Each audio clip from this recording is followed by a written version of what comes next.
Hi everyone, and thanks for joining me here on my channel for yet another episode of Lilly Code. Today what we're going to be discussing is the 100 Days of Code challenge. So this is an extremely useful challenge. I've already taken it before, I've completed the 100 days, but since I've taken a break now, I'm finding that I'm not coding as regularly, and when you're coding, when you want to learn how to code, or you are a coder, you're working professionally in the industry like me with 3 years experience, there's still so much to learn. This is an ever-evolving, ever-growing field. That's one thing I learned after getting into the industry and feeling like, oh great, you know, now I can relax, I know a few skills. I don't know if I'll ever be able to stop learning. Continuous learning is a wonderful thing because you're constantly going to be challenging yourself and learning. I'm a continual learner anyway. I haven't stopped studying since I left college, crazily enough, and then sometimes I do find that I need a little break, and when I do, I'll just take a little break. You know, I'll book myself a holiday, or I'll spend some time with friends and family, or I'll just binge watch a TV series, which is really rare. I prefer to honestly stay in the study mode because it's just easier to stay in the study mode than to try and get that momentum going. But sometimes you do need a break, and that's okay as well. So I completed round 1 of the 100 Days Coding Challenge back in April, on April the 29th, and it was just a really fantastic experience. And the online support you're going to get on Twitter and from your fellow peers, it's phenomenal. Everyone supports each other. I always make sure now, if I ever see somebody at the beginning of their journey or starting off anywhere in their journey, that I'll like their tweet and then I'll just give them some encouragement or some words of wisdom if there might be something that I can see that might be useful for them to know. So it's a really supportive community, and everybody is reaching out to each other and offering their support. So you'll remain motivated when you have people around you doing the same thing and encouraging you to get there along the way. So I've met some brilliant people on Twitter as a result of this, and I feel it'll be the same experience for you. You're going to just hit the ground running. Having that interaction with the larger community is such a positive thing, and it really just keeps you motivated, and you can get ideas for what you might study next or where you might want to go with your own coding journey. So I highly recommend this challenge. So I'm going to talk through the whole challenge and tell you what it's all about now. We'll go through the documentation, all thanks to Alexander Callaway, who came up with this fantastic idea. I'll link all of his stuff in the description box down below, but I'll give you a rundown over it all so you know what to expect, and so you can follow along with me on my 100 days coding journey, and we can stay motivated and get through this together. As I mentioned, I did finish this challenge for the first round back in April, and my intention was to go straight back into round 2 because it just really keeps you motivated. So you code every day for an hour and you tweet your progress, and in my opinion, for me personally, that's sort of the bare minimum that I'd like to be doing anyway. That should just be a requirement. That's a standard that I should be holding myself to. That's what I believe for me.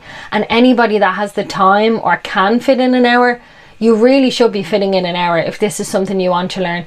So for me, this is a brilliant challenge because it's what I'd like to be doing anyway. So it's just a bit of encouragement towards doing the things that I feel are important for me to do on a daily basis anyway. If you don't have a full hour to get stuck into coding and you don't have that hour to spare, that's totally fine. I would recommend that you still just try, and even if you get 10-15 minutes in every day, it'll make such a difference. The one thing I'd recommend that you don't do if you're starting off on your coding journey is come into this and sit down, say on a Saturday or Sunday, and study straight for 6 hours. It's just not what I would recommend. This is a skill that you really will get the most out of, like any other skill I would say, if you do it regularly, often and regularly. So even 10 minutes a day, 15 minutes a day, which in fairness is just about enough time to boot up some computers. So even 30 minutes, if you can spare 30 minutes, but doing it every day consistently is going to really help you get much further than if you were to just blot out your whole weekend and stay in like a hermit crab and not go out, even though I've done that many times myself as well. But once you're getting that daily work done, that should be really your focus because it's where you're going to see the most progression. And also, if you're brand new to coding and you're just getting your head around this, looking at this stuff once a week, it's just not going to make enough sense in my opinion. You just need to be tip tapping away at it like a little woodpecker, and if you just continuously do this, I promise it will start to make sense. and I can't recommend this 100-day challenge enough to anybody starting or anybody that's already coding. This is the best challenge ever, I swear. That's why I'm going to start it tomorrow, and I'd like you to start with me or come along with me, and we'll do this together. So that's the plan. I'm going to explain what it all is about now, and I highly recommend it to you guys. So let's get into some explanation on what this actually is. For this, we're going to go to the official documentation where Alexander Callaway has explained his idea for 100 days of code. So if you just go to 100daysofcode.com, you can see Alexander Callaway's official 100 Days of Code Challenge website here. And this has everything you need to know in order to get started on this challenge. But I'm going to speak you through it now. So here we can see the idea of this challenge. So there's two main rules. The first rule is to code for 1 hour every single day. Once you get into a routine of this, it really isn't that bad. You just have to make it your priority. Try not to leave it too late, because if something else comes up, like your friends ring you and say, are you going for a pint? And then you go around for a pint and you come back and you're trying to do this drunk. It's just not going to work. So get it out of the way early. That's my advice for your hour. And when I was doing the 100 Days of Coding challenge, 1 or 2 days, that had happened to me. But generally on the whole, I knew I had to get it done, so I got it done. So just get it done, you know, and you will seriously see your progress really, really clearly by the end of it. Like by the end of doing this, I had a full project built. I was so happy with my progress, and I just understood a lot more. You need to be doing this regularly. Just get involved. You will reap the benefits. This is all for you. You know, you are going to reap the benefits, and you're going to really be so proud of yourself and just like be in love with yourself when you complete it at the end. It's such a fantastic feeling. So get involved. So there are 2 rules to this challenge. The first rule is to spend an hour every single day doing the coding. And the second rule is to tweet 100 days of code on Twitter. So I actually had to join Twitter in order to do this. You can set up a Twitter account. I hadn't got one when I first started to do this, but you just tweet day 1, 100 days of code, and that's all you do. So here's my very first tweet from 100 Days of Code, and I was making an e-commerce store from a Udemy site, which I finished. It was my first front and back end application that I built right the way through, and it was with Maximilian Schwarzkopfer, or however you pronounce his name. He is a brilliant tutor who does topics on Angular, React and Vue. So he's a JavaScript developer that does tutorials on all the different frameworks, and he's just really good. So I highly recommend his videos. Then there's one final rule in the challenge, which this will just come naturally as you go through it anyway. As I said, you will meet friends from this. You will speak to other developers. It just happens. It's a really, really, really great community, the 100 Days of Code community. I can't speak highly enough about it. It's just people giving each other love, sending each other encouragement, and really cheering each other on their coding journey. So the third rule is that you try and support 2 people each day on their journey, which, as I said, this will just be natural. When you go on and you tweet your 100 days of code, you'll spot someone else's and you'll just say, oh, well done, that sounds cool, whatever, you know, whatever is relevant to that particular tweet. So that bit will come naturally. So the big things is do the hour of coding each day and tweet about it. So as you might have noticed from my tweets, when I did the first round of 100 days of coding, I was focusing on the Angular framework. Whereas now I've got a job in a React driven company. We're using the React framework. So therefore this time around I'm going to do the same thing, do a tutorial, but I'm going to do it in React. And nearly at this stage now in my career, I wonder, should I be bothering with tutorials at all? But I still just enjoy them. I still enjoy them. So if you enjoy them and it's going to encourage you to sit down and do an hour of coding each day, and I don't have like a big project that I want to build at the moment, I'm just getting into this new job, that's really keeping me quite busy, as is starting a new YouTube channel. So I don't have like some off the cuff cool project I just want to build myself and get my hands dirty and see how it goes. So I'm going to take the easy option and do a tutorial.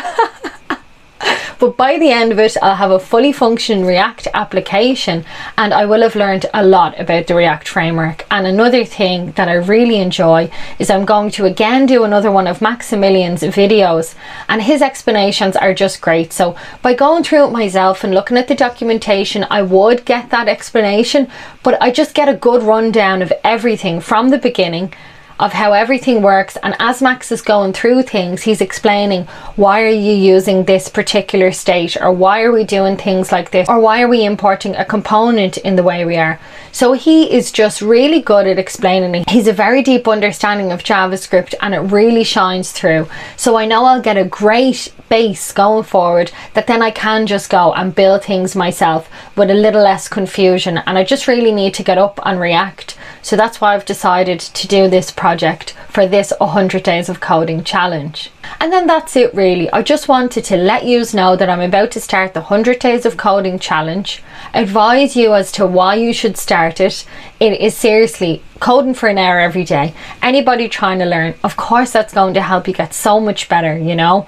This is the type of commitment that you need if you want to try and learn a skill such as coding. It's just like any other skill. With time, practice and patience, you will learn it. You will be able to do it. There's nothing special about it. You don't need to be a big whiz kid.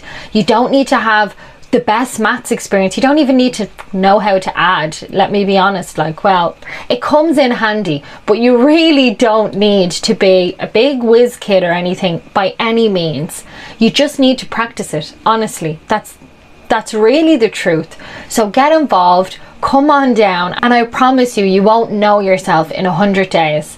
So let's get to it. So in some of this other documentation that I wanted to show you, Alexander Callaway also posted the original document explaining this 100 Days of Coding challenge on Free Code Camp, and it's just really brilliant. So he's basically decided that he wants to code for 100 days, and he's making a public commitment in order to do it. And holding yourself accountable like this, it really works.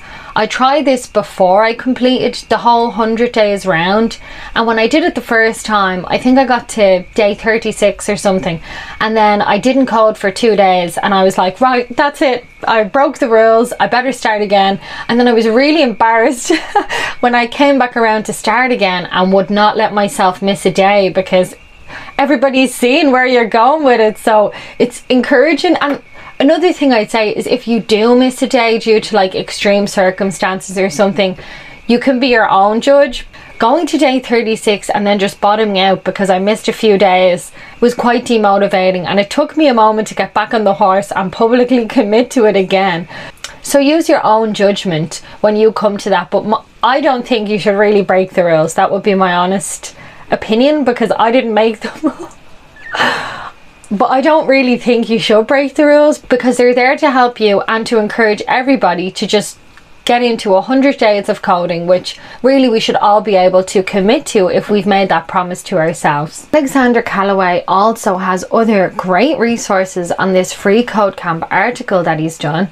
And he has an article there, how to get a developer job in less than a year. So I highly recommend this article. It's a great read. So I'll leave a link to that in the description box below, and you should check it out because it's very useful. So guys, that is about it. This challenge is one of the best challenges I've ever been involved in. Haven't been involved in that many, but I really loved this challenge. It kept me so focused and so motivated, and it made me just hit the goals that I wanted to hit anyway. These are things I wanted to do, and just by making yourself publicly accountable, there was no room to not study. Every day I studied, and that's the standard I want to hold myself to anyway. So it was really helpful, and that's why I've decided to come back and do it again. So I will be posting videos of every 100 day on my YouTube channel. As I said, I'm going to be doing Maximilian Schwarzkopf's complete React tutorial, which goes through everything you need to know in React. This particular one is available on O'Reilly, which you can get a 10-day free trial for, but that wouldn't necessarily be enough to complete this course by any means. So I'll recommend some of his other courses on Udemy and in other places. He also has a lot of content on YouTube for free. So I'll leave some links to some of Max's stuff, because he's just a great teacher together, and I'm sure you'll really enjoy getting involved with one of these courses yourself. The Udemy courses often go on sale, and any Udemy course I've ever bought, I think I've got it for the €14 price tag. Maybe one I bought for like 130 quid, but the majority of them I've got at the lower price tag, at the $14.99 when Udemy goes on sale. So just keep your eyes on Udemy, and I'll keep my eyes on Udemy as well for you guys. And if Udemy do have a sale, I'll be sure to announce it straight away, perhaps just with a live or something. Udemy's on a sale, so you just can rush in there and get your courses because it's really helpful. They're a fantastic resource. Last time there was a Udemy sale on, I think I bought 4 courses, so I still have other ones to start and complete. So thanks a million for watching my videos, guys. Thanks a million for your support. I hope I'm helping you, and I really hope together we can motivate and encourage each other along this journey. That's why I'm here, putting myself in front of the camera, because I've done this stuff.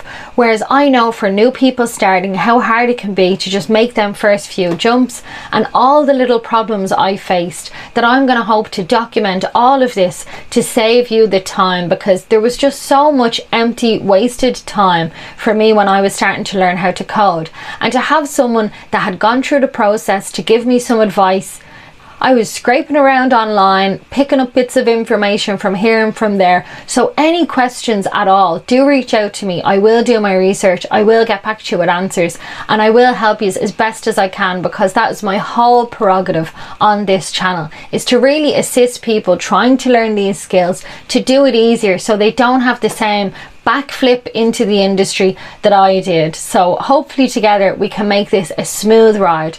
So come and join me on the 100 Days of Coding challenge, and stay tuned to see my progress throughout the challenge. I'll also keep to my original schedule of uploading videos at 6 p.m. Greenwich Mean Time every week, so you can still follow along on the other things that are going on in the challenge, and not just the 100 Days of Code.